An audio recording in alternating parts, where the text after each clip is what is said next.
Okay, so here's an idea that I had. So I can drive, just not legally. And I've had pretty bad luck when it comes to driving. You know, I'm 21, I still can't drive by any standard around the world. That's pretty lame. You know, get your shit together, seriously. Well, anyway, and the thing is, you know, is it partly my fault? Yes. You know, do I take almost all, if not all the blame? Potentially, yes. But hold on, because hear me out, yeah? I accept that it is my fault. I booked my theory test at one test centre and then I went to another. Yes, I accept that. But, you know, is it really my fault that Imran, my driving instructor, texted me that he had 2 holes in his stomach? Not 1, 2. You heard me correctly.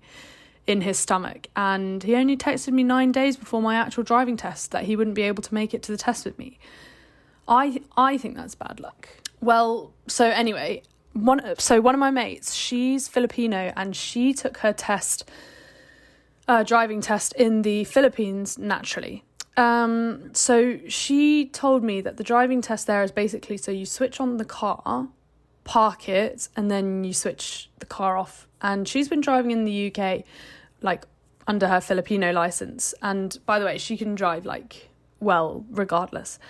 And I think it's like in 3 years' time, if she's been driving the whole time, her license will convert to a British one. And I actually, since I'm living in Japan for a year, I thought, great, probably it's the same here. I can do my driving test here in Japan. But alas, more bad luck.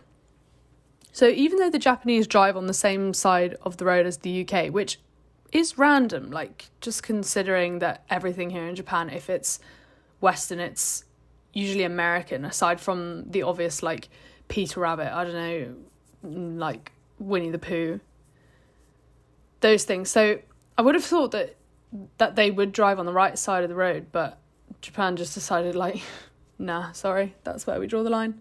So even though they drive on the same side as the UK, my colleague here is trying to get her driving license in Japan, but regardless of the fact that she can speak okay Japanese, but not enough to take a driving test. Many Japanese people have told me about, like, how difficult it is to get your license in Japan, even if you're fluent. I think it's like 2K, like, for lessons, and you have to take paid leave to do it. So the vibe I get is that it's like, I mean, the vibe I get, it's like, I think it's like car boot camp, if you get me. So yeah, it's pretty inconvenient from what I can gather anyway. So what I was actually thinking of doing was, since it was my original plan before I moved to Japan anyway, but it was cancelled due to the issues of the well-known coronavirus, which was just more bad luck for me, my driving, by the way. I think I'm going to take my driving test in the Philippines.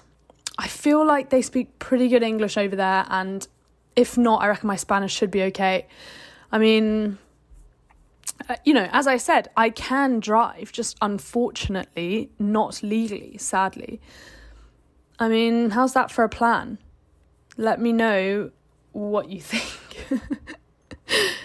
To be honest, when you bring it down to its core, at the end of the day, when all's said and done, I am just looking for a shortcut around British or potentially any law to help me gain a legal driving license. And, you know, if it's not British, but say, I don't know,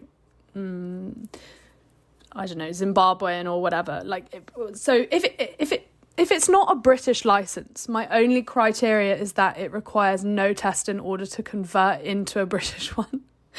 That's the only criteria. So if you know anyone who could help me, or you have any ideas yourself, please do share in the comments. I would be most grateful. Yeah, I guess this is more just a cry for help than a brilliant genius idea of how to pass your driving test without passing your test, which it is as well, by the way. But yeah, definitely more a cry for help, I would say, now that I've thought about it. Well, anyway, that's all for now.